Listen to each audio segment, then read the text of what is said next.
বেড়াইতে যাবো। বাবা আয় রোহান আয়, যাবি না ঘুরতে? আয়, তোর ওই কাকিমা চলে এসেছে, চলো গো আমরা ঘুরতে যাই।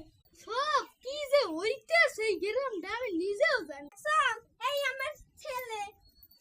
ও বাবা, ভালোই তো হয়েছে। এই এই গ্রামে কি হয়েছে? হ্যাঁ, এই আপনি চুপ করেন, তাহলে চল বাবা আমরা ঘুরতে যাই।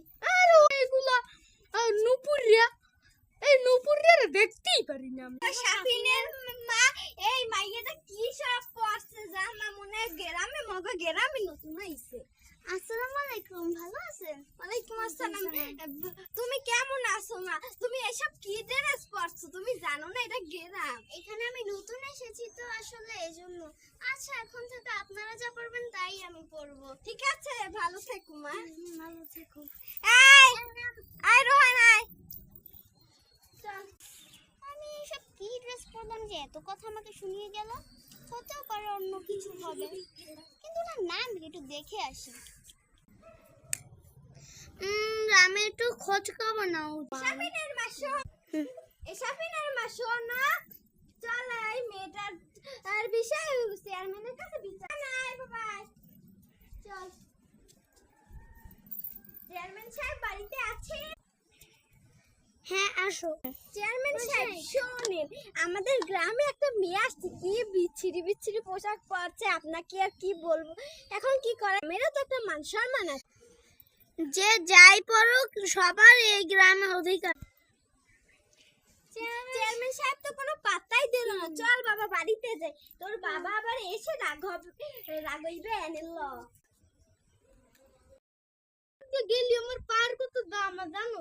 আর তুই একটা কামড় দেই বদলে তুই যাই তোর মা নুপুরিয়া ডাকি হইবি, যা কবি যে একটা চাচাই ডাকে। তোমাকে একটা চাচা ডাকে। চল দি বাবা, কোন চাচাই ডাকে? মগ গ্রামে তো বেশ চাচা নেই। এ আমি কেডা? আমি মোর পোলারে মনু না কইয়ে কি কইছেন ওসব? আমি কেডা? আমি কেডা? আমার কেডা? আমার এই গ্রামের সবাই জানে আমি কেডা? আমি মনু কম মানে ফেরাই তো কম আমরা বাসাই তো মোর সেন্স তোরা। আমনে কে? আপনার তো চিনি না। আমি কেডা? আমি রফিকের বাপ। এ আমরা কি পুরো বয়সে বিমরতি যাচ্ছে? রাঙা কালারের গেঞ্জি, কালারের প্যান্ট পরছে, আবার একটা সবুজ রাঙা কালারের গামছা লইছে, আবার হ্যাপ হ্যাপ করছে। আমি কেডা? আমার পুরো বয়সে বিমরতি যাচ্ছে। বিমরতি করবে হ্যাঁ, আমি সাজতেই পারি। আমি হচ্ছিলাম একটা হ্যান্ডসাম ছেলে, আমি একটা হ্যান্ডসাম মনে এটা মনে হয় একটা বিয়ে করবে, লেখে এত কিছু করে। এ বক না ছিয়া বক, তোরা কি কইলি? আমি বিয়ে হওয়ার মতো